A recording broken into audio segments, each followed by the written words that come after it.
Hello everybody and welcome back to another video. It's your boy Sloth, and today we're going to be discussing what to stack as far as when you're getting started out. I'm about a month into stacking, possibly a little bit more, around 2 months. My stack is not super crazy big. I got some coins in this box as well. But when we're talking about stacking, we definitely want to get more silver for the price that we're paying. So I could pay $2 for a war nickel and it'd only be worth about $1.80.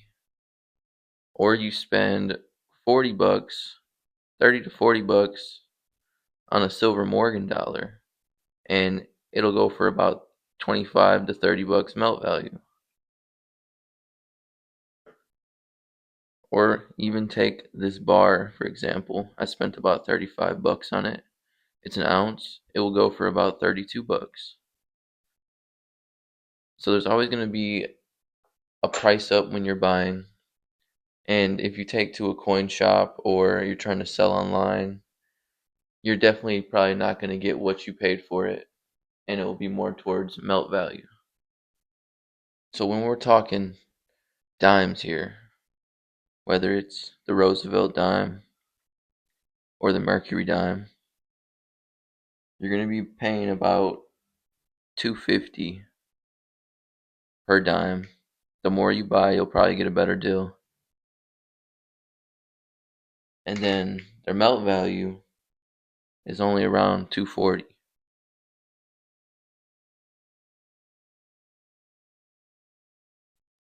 You definitely got to put all these in consideration when you're going to buy, when you're starting your stack.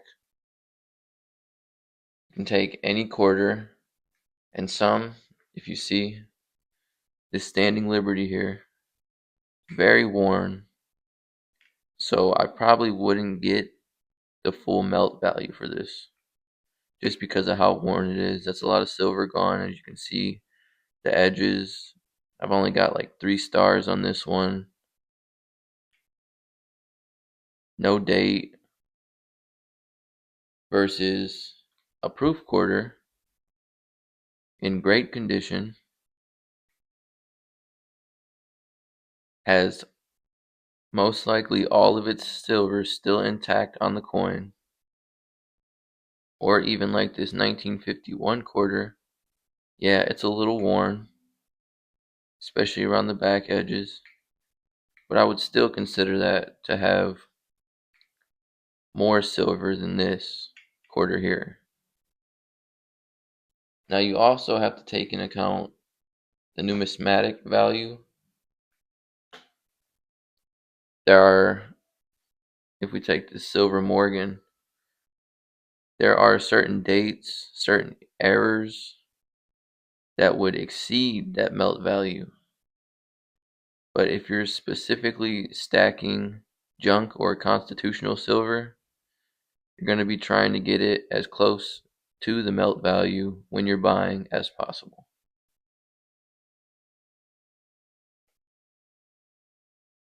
Take this half 1964.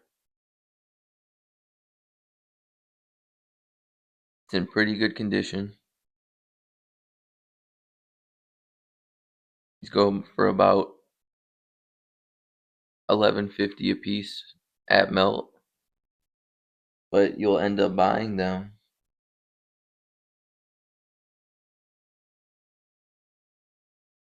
around $13 a piece. And again, if you buy more, you're most likely to get a better deal.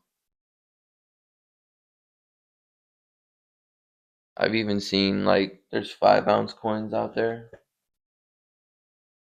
Somebody could melt them for $170, but I've seen certain 5-ounce designs like a Trident, a 5-ounce Trident. It was made 2025. They're selling it for almost $700. So there's also a premium when you're buying certain things. As far as what I like to stack, I try to stick to all 90%. I'm not super big into the 40%, either Eisenhower's or the halves. Just seeing that 90% coin, it's mainly silver, is a good thing for me. And as far as the best way to get silver for your money, I haven't been to too many coin shops. I did score a big deal on eBay. That was when I got 5 of these, and this was when silver dropped about a month ago. I got 5 Mercury dimes, and I believe 2 war nickels, and then some other pennies, some wheat pennies. I paid about $70 for that whole lot, maybe 75 with shipping. And each of these will melt for about $12. Now, of course, if you take this into a coin shop, you're not going to get anywhere near that price. They'll probably offer you $8 a coin, maybe, depending on what you got. So, like this Morgan dollar, it melts for $26. They might offer you 15 to 20. And again, condition is everything. The better the condition, the more silver is going to be on there, the more value it's going to have.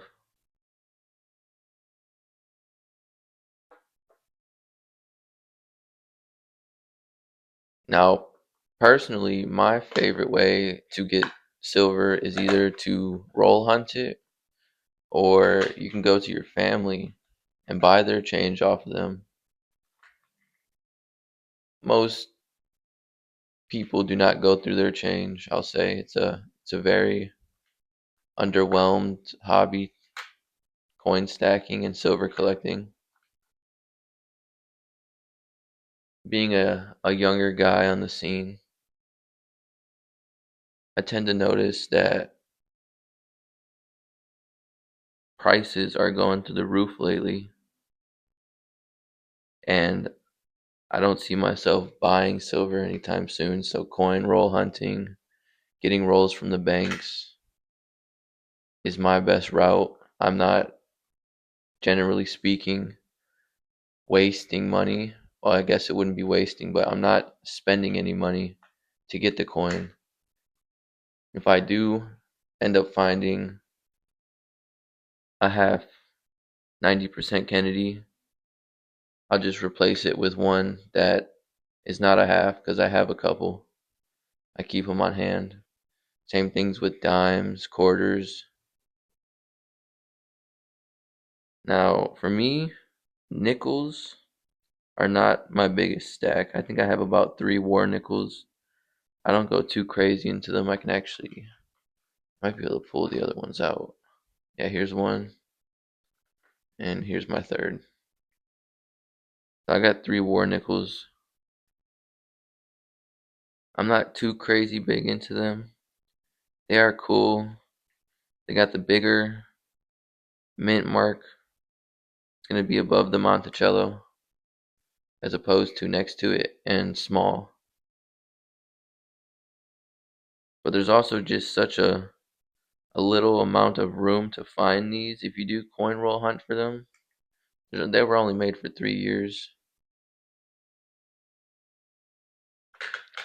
versus if you even, like myself, do not like 40 percenters, you can still find a decent amount of halves that are 90% and then halves that are 40% in half-dollar rolls.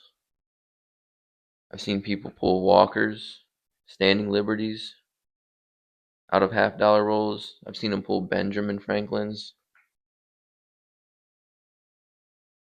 As far as quarters, I have not done too many coin roll hunts for quarters. So that may be in the future. I did just get this proof. And honestly, proof quarters may be the way if you're going to stack them and you don't coin roll hunt for them. They're going to come with the most amount of silver on them because they're specifically newer. They'll have that S mint mark, and most of the times they're in really good condition. You could probably get these for about $8 to $10 a piece.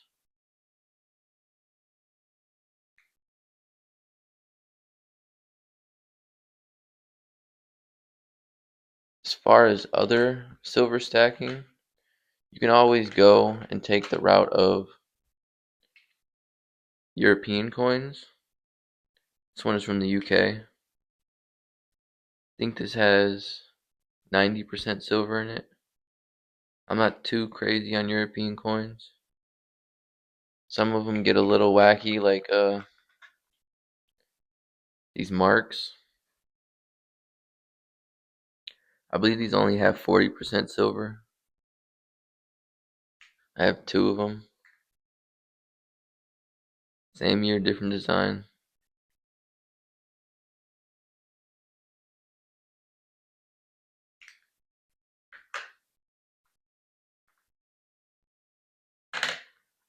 But as far as what I like to stack, I tend to go for the bigger coins.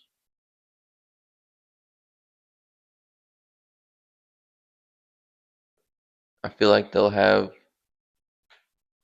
less of a premium because you're buying more in that silver coin. And again, I've never been to a coin shop. I don't go and buy from coin shops. All my coins have either been found hunting or some of them I inherited.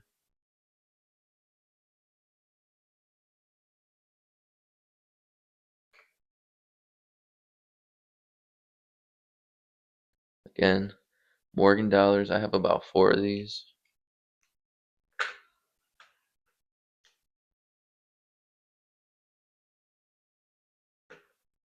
These are probably my absolute favorite coin to stack. They got the most weight to them. They tend to sell. And there's all sorts of coins you can stack. You can get American Eagles, silvers.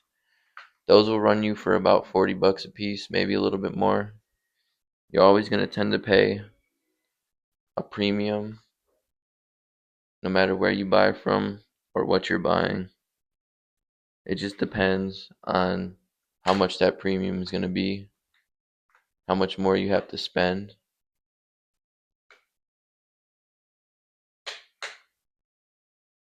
But I tend to stick to constitutional silver, junk silver. This is actually my first nicer piece, I'll say. And this bar is my only bar. I have not gotten any more since then. I don't know if I will, but it may be in the future. Also, when you are stacking, keep goals in mind. What are you stacking towards? Are you going to trade for gold? Are you going to downplay and trade for copper?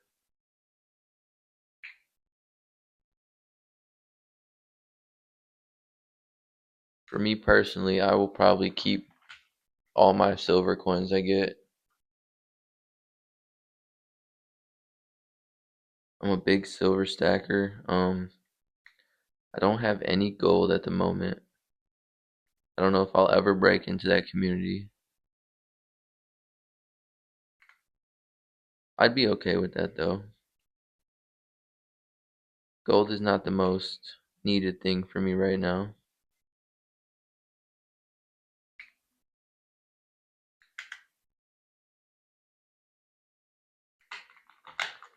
And then you also take into mind there are sterling silver that you can stack. The only downside is you'd either have to melt it down or you'll be, I guess, paid a little bit less if you do take it in. But that would be it for today. Thanks for watching. Have a great day.